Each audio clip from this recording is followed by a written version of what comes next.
네, 안녕하십니까? 안녕하세요.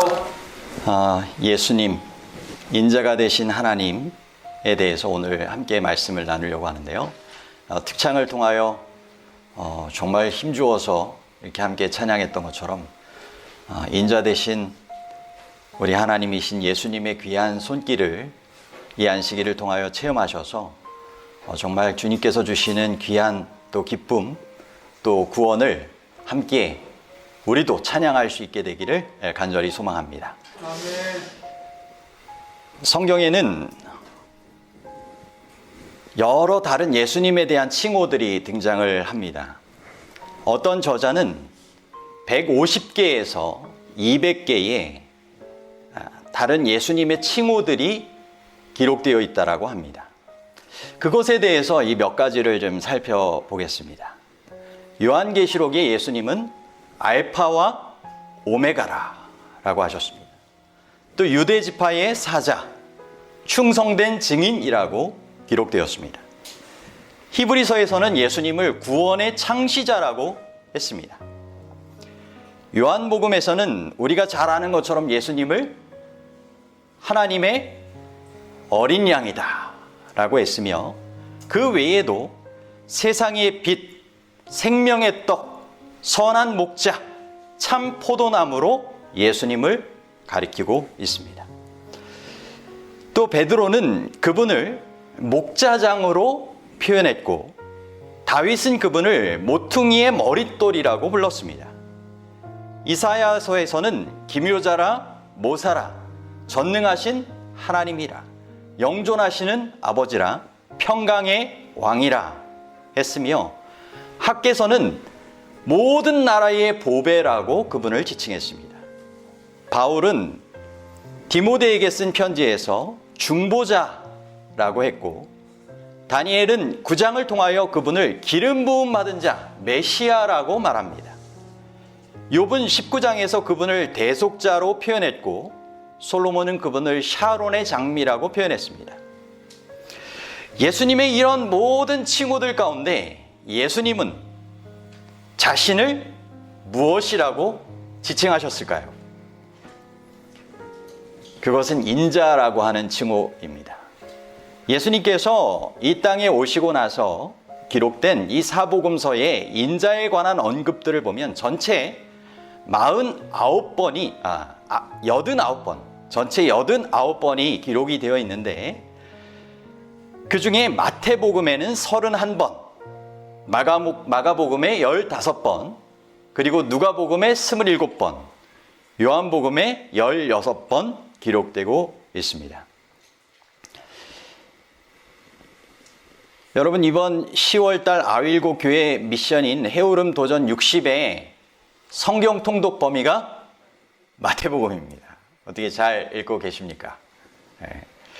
그래서 저는 오늘 마태복음을 통하여서 가장 많이 사복음서에 언급된 인자에 대한 기록들을 함께 살펴보고자 합니다. 마태복음은 구약 성경에 예언된 메시아로서 왕의 사명을 성취하신 예수 그리스도의 생애를 우리에게 알려주면서 하나님이신 그분께서 인자가 되셔서 이 땅에 오셔서 죽임당하신 왕이셨다라고 하는 것을 강조하며 말씀하고 있습니다. 인자라고 하는 표현은 우리의 영적 경험에 부요함을 가져다주고 예수님이 누구이신지에 대한 깊은 이해를 갖게 합니다. 그러면 이 마태복음에서 인자라는 표현을 어떤 경우에 사용했고, 왜 그것을 사용했고, 우리가 그것을 어떻게 우리 영적인 삶에 적용할 수 있는지에 대해서 살펴보겠습니다. 첫 번째 우리가 주목할 사실은 인자는 우리의 친구로, 구속주로 동행하심을 나타낼 때 사용되었다라고 하는 것입니다. 우리를 이해해 주시는 친구, 정말 동정 많으신 구속주로서의 그러한 모습을 표현할 때 인자라고 하는 표현을 썼다라고 하는 것이죠. 정말 우리의 삶에 동행하시는 예수 그리스도, 우리의 기쁨과 슬픔에 함께 하시는 예수 그리스도, 산꼭대기에도 함께 오르시고 험난한 골짜기를 지날 때에도 그곳에 함께 하시는 예수 그리스도가 인자라고 하는 표현을 통하여 나타나고 있는 것입니다. 한 서기관이 예수님께 다가와 말합니다. 마태복음 8장 19절입니다. 선생님이요, 어디로 가시든지 저는 따르리이다. 그때 예수님께서 우리를 주목하게 하시는 이런 말씀을 하십니다. 20절입니다. 여우도 굴이 있고 공중에 새도 거처가 있으되 뭐라고 기록되어 있죠? 인자는 머리 둘 곳이 없다. 여러분, 어디에도 누울 만한 머리 둘 곳이 없는 사람을 무엇이라고 부릅니까? 집 없는 사람, 노숙자, 이렇게 부르죠. 예수님은 그만큼 가난을 경험하셨다는 것입니다. 집 없는 경험을 하셨다는 것이죠. 그분의 인생 첫 30년은 집에서 사셨지만 그 이후로는 친구나 주변인들의 환대에 의하여서 그렇게 임시 거처를 마련하며 그렇게 살아가셨던 것입니다. 예수님도 가난의 순간 집 없는 경험을 하셨다는 것을 기억하면서 마가복음 8장 31절을 보겠습니다. 그 성경 말씀을 통하여 우리는 인자라고 하는 말은 인류와 같은 정체성을 나타내시는 표현임을 생각하게 됩니다. 마가복음 8장 31절입니다. 인자가 많은 고난을 받고 장로들과 대제사장들과 서기관들에게 버린 바 되어 죽임을 당하고 사흘 만에 살아나야 할 것을 비로소 그들에게 가르치시되. 여러분, 앞서 우리는 가난에 대해서 생각해 보게 되었고요. 이 성경 말씀을 통하여 인자를 통하여 경험하게 되었던 이 세 가지를 주목하여 보게 되는데, 첫 번째는 고난입니다. 그리고 두 번째는 버림받았다는 거절당하신 일입니다. 그리고 세 번째는 죽음을 당하셨다라고 하는 것입니다. 죽음입니다. 여러분, 이것을 통하여 우리는 가난에 시달리는 그분, 고통당하시는 그분, 거절당하시고 죽임당하시는 그분을 보게 되는 것입니다.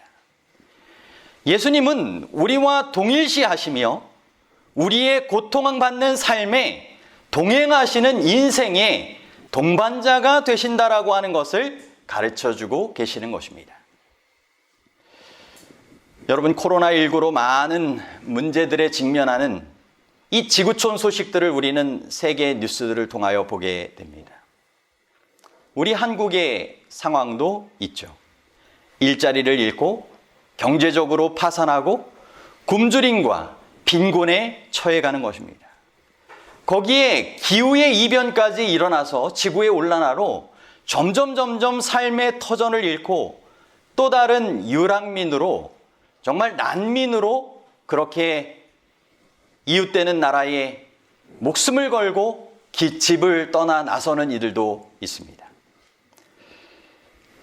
여러분, 우리는 그들의 상황을 우리의 관심에서 잊어버릴 수 있지만 예수님은 그렇지 않으시다라고 하는 것입니다.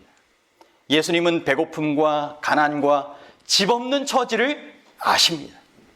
또한 관계에서 어려움을 겪는 이들이 있습니다. 부당하게 취급받고 필요하지 않는 비판과 정죄를 받는 사람들이 있습니다.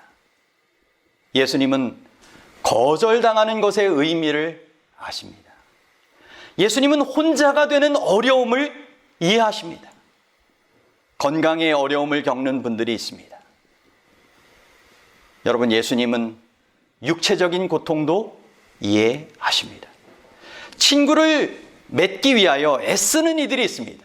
10대 청소년들 가운데도 그렇죠. 소속감을 위해서, 정체성을 위하여 그렇게 애쓰며 살아가는 이들이 있는 것이죠. 예수님은 그것이 무엇인지를 이해하십니다.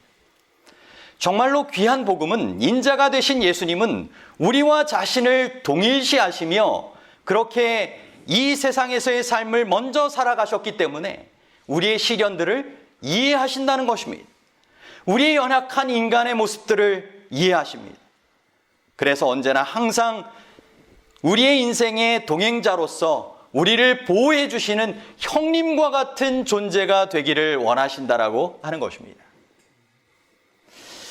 이번에 저는 저희 어머니 생신과 아버님 추모 예배로 고향집에 형제들이 함께 모여서 어머니를 축하해 드리고 또 아버님을 생각하며 함께 재림신앙 안에서 또 예배를 통하여서 우리의 소망을 새롭게 하는 시간을 갖게 되었습니다.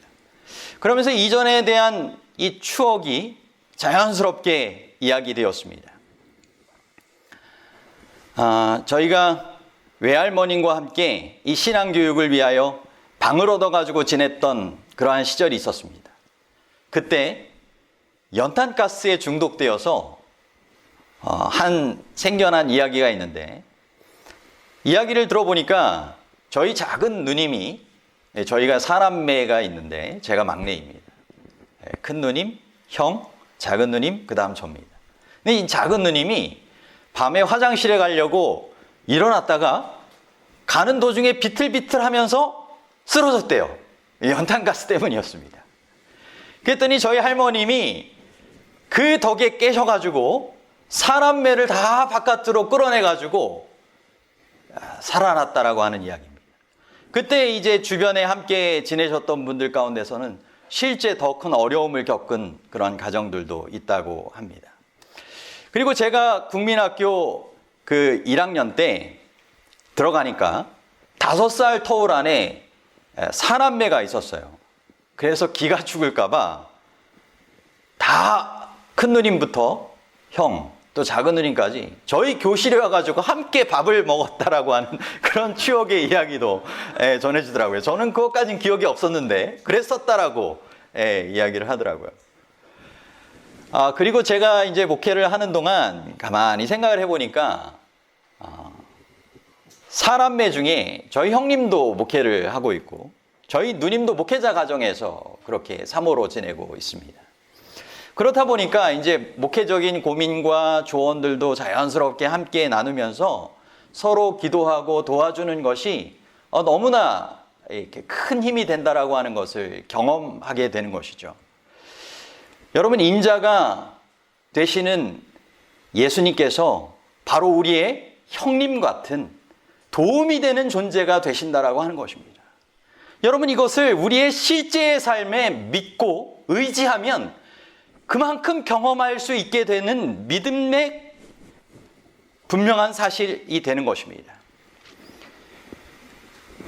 여러분, 하나님께서는 정말 우리의 인생을 너무나 사랑하셔서 인간의 형상을 입고 이 땅에 정말 우리를 그 사랑 가운데 또 그분의 능력 가운데 거하게 하시기 위하여 예수 그리스도를 인간의 형상을 입은 모습으로 보내주신 것입니다. 그분은 우리의 삶을 통하여서 우리의 약함을 강하게 해주실 수 있는 분입니다. 우리의 무지에 지혜를 주시겠다라고 말씀하십니다. 우리의 슬픔을 위로해 주시겠다라고 말씀하십니다. 우리가 실망할 때 격려해 주신다라고 말씀하십니다. 우리가 불안해할 때 우리를 진정시켜 주실 수 있는 분입니다. 우리가 혼란할 때 우리에게 지혜 주시고 인도해 주시는 분입니다. 우리의 시련 중에도 그분께서는 끝까지 우리와 함께 하시며 걸어주시는 분입니다. 그것이 바로 인자라고 하는 의미가 되는 것입니다. 구세군의 창시자 이 부스의 아내인 마리아나가 어린 소녀였을 때, 약 11살 정도였을 때의 이야기입니다. 어느 날 길을 가다가 거리에서 끌려가는 한 죄수를 보게 되었습니다. 군중들이 둘러서서 이 죄수를 조롱하며 고함치고 있었습니다. 이 어린 소녀가 그곳에 서서 이 불쌍한 죄수 아저씨를 보게 된 것입니다. 그리고는 그가 어떤 일을 했는지는 몰라도 아무 상관이 없다고 생각했습니다. 한 인간으로서 조롱과 멸시를 당하고 있는 모습이 너무 안 돼 보였던 것이죠. 인간이기보다는 정말 짐승 취급을 받는 듯한 그런 모습이 정말 너무나 동정심을 일으켰던 것입니다. 피투성이처럼 거리를 지나 감옥으로 끌려가고 있었습니다. 그 소녀는 더 이상 참지 못하고 군중에서 빠져나와서 그 불쌍한 남자에게 미소 띤 얼굴로 다음과 같이 말했습니다. 아저씨, 저는 당신이 누구신지 모르지만, 그리고는 팔로 어깨동무를 하는 것입니다. 제가 아저씨와 함께 거리를 걸을 수 있을까요? 여러분과 제가 인생의 거리를 걸을 때 여러 문제에 직면할 수 있습니다. 재정의 문제가 우리를 압도해 올 수 있습니다. 결혼할 때 생각하지 못했던 결혼 생활의 문제들이 직면해 올 수 있습니다. 자녀를 통하여 생겨난 문제들이 생겨날 수 있습니다. 또 정의롭지 못하고 불공평하게 취급당하기도 합니다. 건강의 문제도 마찬가지입니다. 여러분, 우리가 혼자라고 느낄 때 군중 속에서 정말 나와서 팔로 우리를 둘러싸고 내가 너와 함께 걸을 것이다 라고 말씀하시는 분이 계십니다. 우리는 결코 이 죄악 세상에 홀로 버려진 죄수와 같은 삶을 살도록 버려진 존재가 아니라는 것입니다. 여러분, 그분께서 왜 재림하신다는 걸까요? 왜 그분께서 우리를 하늘집에 데려가시겠다고 하는 걸까요? 그것은 우리를 너무나 사랑스러운 존재로 보시기 때문입니다. 다른 이들에게는 볼 수 없는 참된 사랑의 그러한 시선이 그분을 통하여 우리에게 전달되는 것입니다. 그리고 그분은 사랑만 있는 것이 아니라 우리의 문제를 해결해 주실 수 있는 능력까지 가지고 계신 분이라고 하는 사실이죠. 초대교회 교부들 중 한 명이 AD 381년에 이런 글을 적었습니다. 인자가 되신 하나님, 예수님에 대한 이러한 표현입니다. 예수님은 배고픔 가운데 그의 사역을 시작하셨지만 그분은 생명의 떡이시다. 예수님은 목마름으로 그의 사역을 마치셨지만 그분은 생명수이시다. 예수님은 피곤하셨지만 그분은 우리의 안식처가 되신다. 예수님은 희생하셨지만 그분은 우리의 왕이시다. 예수님은 귀신 들렸다고 고소당하셨지만 그분은 귀신을 쫓아내셨다. 예수님은 우셨지만 그분은 우리의 눈물을 닦아주신다. 예수님은 은 30에 팔리셨지만 그분은 세상을 구속하셨다. 예수님은 도살장으로 끌려가는 어린 양이셨지만 그분은 선한 목자이시다. 그분은 죽으셨지만 그분은 죽음의 권세를 정복하셨다. 여러분, 이 가운데 어떤 표현이 여러분의 상황에 가장 알맞는 상황이십니까? 어떤 표현이 가장 마음에 드십니까?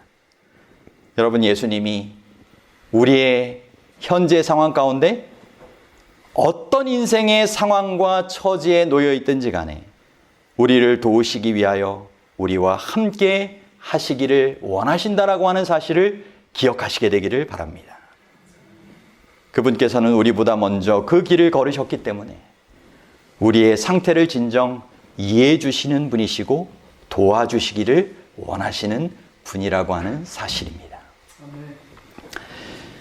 여러분, 마태복음에는 인자를 사용하는 두 번째 경우가 나오는데 그것은 그분이 우리의 경건의 모본이 되신다는 것입니다. 자신을 희생하신 주님으로서 우리의 모델이 되신다라고 하는 것입니다. 마태복음 8장 20절로 돌아가서 그 구절을 다시 한번 살펴보겠습니다. 서기관이 예수님께 나와 당신이 가시는 곳마다 제가 따르겠다라고 표현했죠. 어디로 가시든지 저는 따르리이다.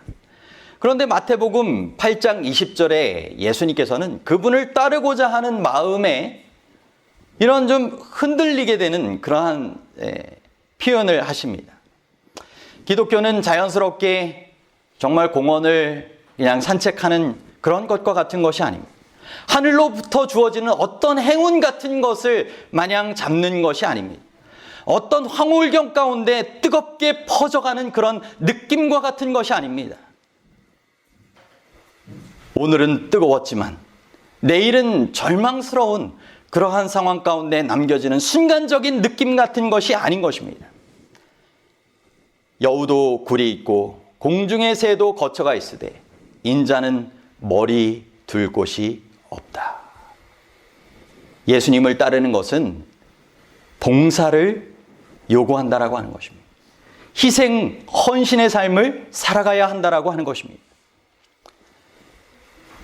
정말 살아계신 예수 그리스도에게 하듯이 이와 같은 헌신의 삶을 주님과 함께 살아가기를 주님께서 초청하시는 것입니다.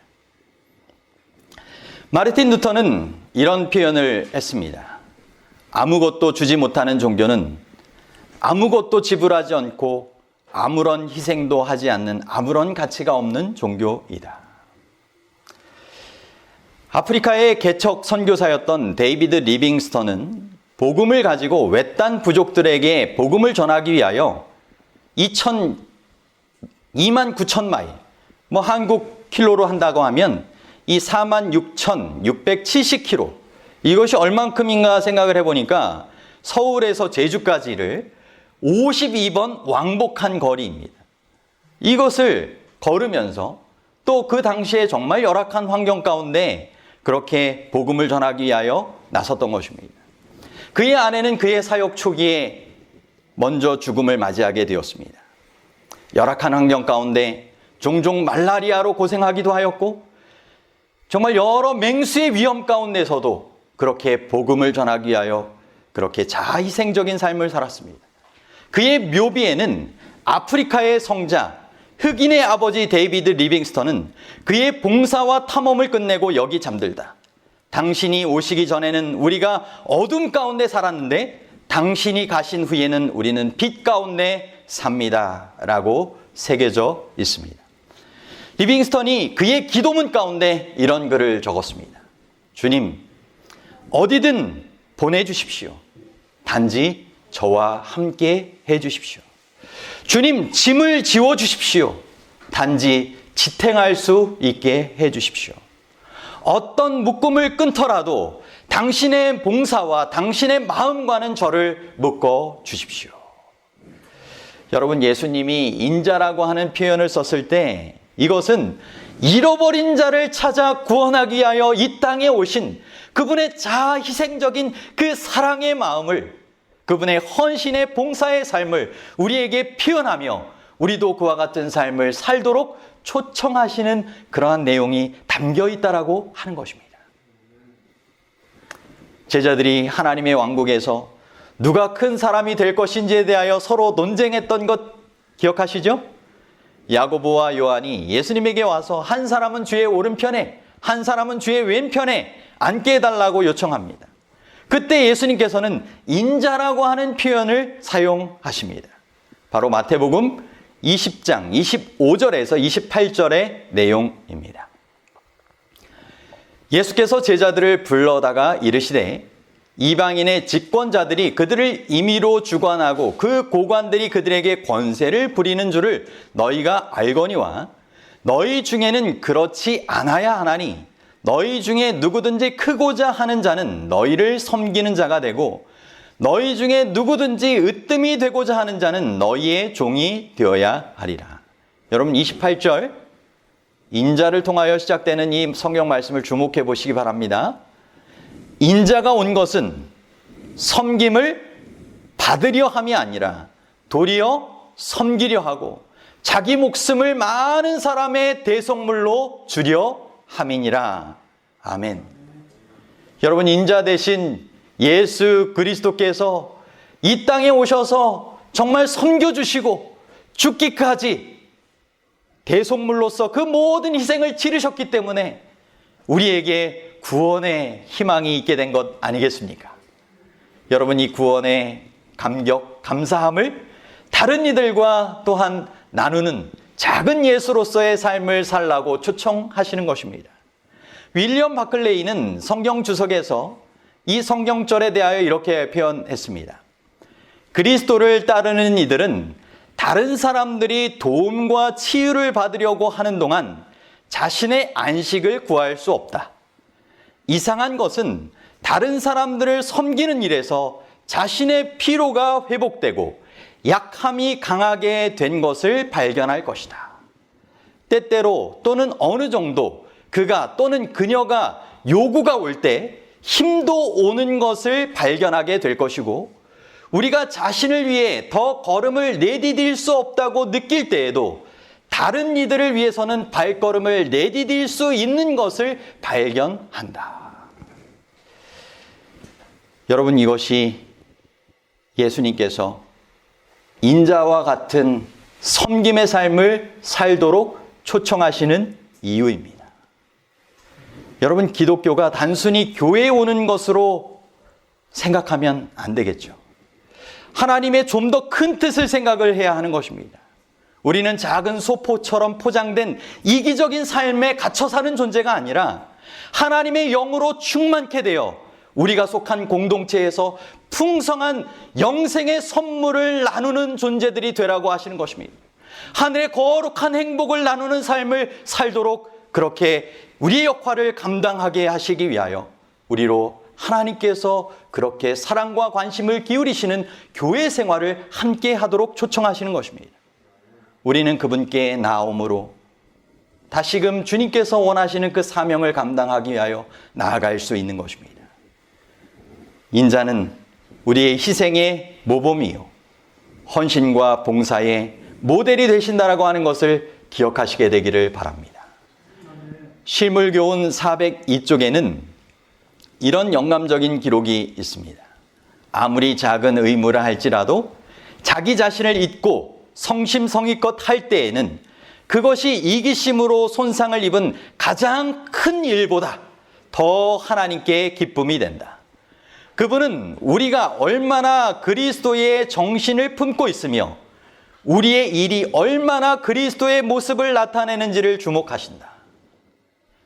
그분은 우리가 성취하는 일의 분량보다도 우리가 일하는 동안 가졌던 사랑과 성실성을 더욱 귀히 여기신다. 여러분, 한 해가 이제 거의 마무리되어 간다고 말씀하시죠? 여러분, 교회의 일도 또 가정과 개인의 삶도 돌이켜보시면 정말 우리가 하나님께 얼마나 기쁨을 안겨드리는 삶을 살았는가를 잘 생각해 보시게 되길 바랍니다. 얼마나 그와 같은 삶 가운데 그리스도의 정신이 품겨져 있었는가? 얼마나 그리스도의 모습을 나타냈었는가? 그분께서는 일의 양보다 우리가 일하는 동안 가졌던 사랑과 성실성을 더욱 귀히 여기신다라고 하는 사실을 기억하시고 앞으로의 그러한 삶을 통하여서 하나님께 더 큰 영광과 기쁨이 되는 삶을 우리가 함께 살아갈 수 있게 되기를 간절히 바랍니다.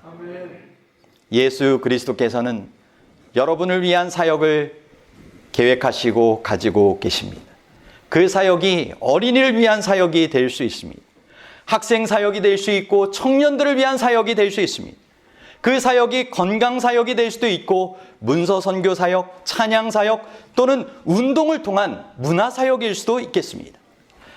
또는 하나님께서 성령 기도 운동을 하는 그룹에 속하게 하여 주시거나 또한 성경 공부, 제자 훈련이든지 예언의 신을 연구하는 그룹에 우리 각자를 부르실 수 있습니다. 또는 다른 사람들에게 정말 사랑과 친절로 그리스도를 나타내는 그와 같은 삶으로 초청하실 수 있습니다. 여러분, 새생명 전도 축제는 이제 끝이 아니라 새로운 시작이 되어야 하는 것입니다. 여러분, 하나의 이벤트로 끝나는 것이 아니라 헌신, 또 접촉, 연결, 또 전도회, 정착, 이와 같은 연속되는 과정으로 이루어지는 선교 사역이 되어야 하는 것입니다. 여러분 중에는 제가 무엇을 할 수 있느냐고 생각하실 분도 계실 것입니다.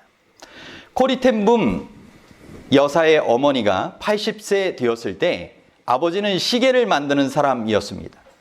그들은 시계점 위에 작은 아파트에 살고 있었습니다. 코리텐붐은 2차 세계대전 중에 유대인으로 나치로부터의 끔찍한 이 수용소 생활과 죽음의 위협 가운데서 살아나온 그러한 여인이죠.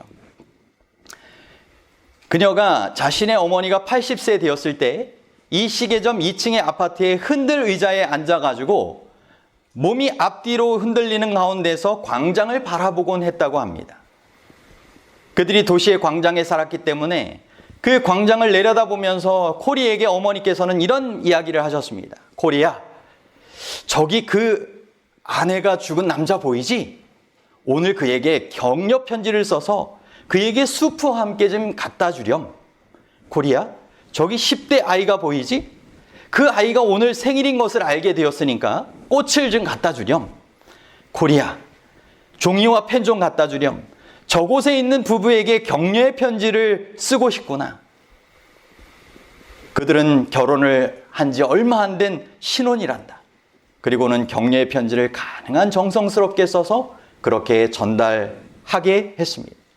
코리는 그녀의 어머니가 80세 때의 사역은 그녀의 마을을 위한 사역을 했다라고 표현했습니다. 실제 코리의 엄마는 그 마을에서 위대한 격려자로 그렇게 알려지게 되었습니다. 여러분, 우리가 사는 가정에서 그리스도인의 정신을 품고 그리스도를 나타내는 삶을 살아갈 수 있는 것입니다. 우리가 있는 직장에서도 마찬가지입니다. 여러분, 하나님께서 우리를 어떤 사역으로 부르시든지 간에 인자 되시는 그 칭호가 바로 우리를 위한 그분의 희생과 봉사의 삶을 우리로 감사하게 하고 그것을 다른 이들에게도 나누라고 하시는 귀한 뜻이 있다라고 하는 것을 기억하시며 사시기를 바랍니다. 이것이 하나님께서 원하시는 참된 복의 경험을 하는 삶이고 더 풍성한 복의 경험을 나누며 살아가는 삶이 되는 것입니다. 여러분, 치료봉사 17쪽에는 이런 예수 그리스도의 모본의 삶에 대하여 이렇게 표현해주고 계십니다. 우리 주 예수 그리스도께서는 인간의 요구를 채워주기 위하여 지칠 줄 모르는 종으로 이 세상에 오셨다. 그분께서는 인간의 모든 필요를 채워주시기 위하여 우리의 연약한 것을 친히 담당하시고 병을 짊어지셨다. 그분께서는 병과 불행과 죄의 짐을 제거해 버리고자 오셨다. 인간에게 완전한 회복을 가져다 주는 것이 그분의 사명이었다. 그분께서는 사람들에게 건강과 평안과 완전한 품성을 주고자 오셨다. 그분의 도움을 찾아온 사람들의 환경과 필요성은 제각기 달랐지만 그분께 나온 사람은 한 사람도 도움을 받지 못하고 돌아간 일은 없었다. 그분께로부터 치료하는 능력의 물결이 흘러나왔으며 사람들은 몸과 마음과 영혼이 완전해졌다. 구주의 사업은 어떤 시간이나 장소에 국한되지 않았다. 그분의 동정은 제한이 없었다. 여러분, 그분의 동정, 그분의 긍휼하심에서 그분이 베푸신 놀라운 기적의 역사가 일어났다라고 하는 것을 기억하시게 되길 바랍니다. 그리스도의 정신으로 우리가 그리스도의 이름으로 전하기 위하여 또 봉사하기 위하여 나아갈 때 그분의 능력이 약속된 것처럼 역사될 것입니다. 여러분, 그와 같은 이 경험을 우리로 주님께서 하게 하기를 원하십니다. 인자는 아담의 후손과 같은 정확히 같은 표현입니다. 정말 아담이 인류의 대표로 실패했던 그곳에서 인자 되신 예수 그리스도께 오셔서 실제 승리의 삶을 사셨고 우리에게 그 승리의 삶을 함께 살도록 초청하고 계십니다. 이제 주님께서 원하시는 그와 같은 인자께서 우리를 다시 맞으셔서 하늘집으로 초청하실 때가 얼마 남지 않은 시대에 살아가고 있습니다.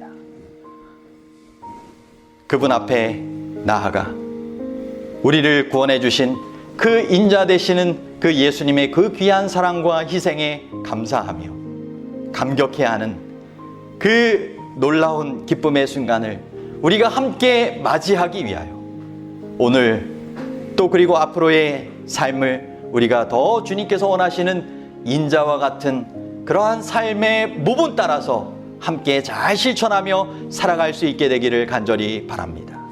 특별히 우리 각자의 삶을 그분께서 이해하시고 특별한 관심을 가지고 지켜보시며 돕기를 원하신다라고 하는 사실을 기억하시고 우리만 아니라 다른 이들에게도 그와 같은 사랑과 또 능력을 전하기를 원하심을 나타내기를 원하심을 믿고 기억하시며 그 역할을 우리가 함께 잘 감당해 갈 수 있는 우리 모든 인자가 되신 하나님 예수님을 통한 축복을 경험하고 나누는 귀한 삶을 살게 되길 바라며 오늘 말씀을 마치도록 하겠습니다.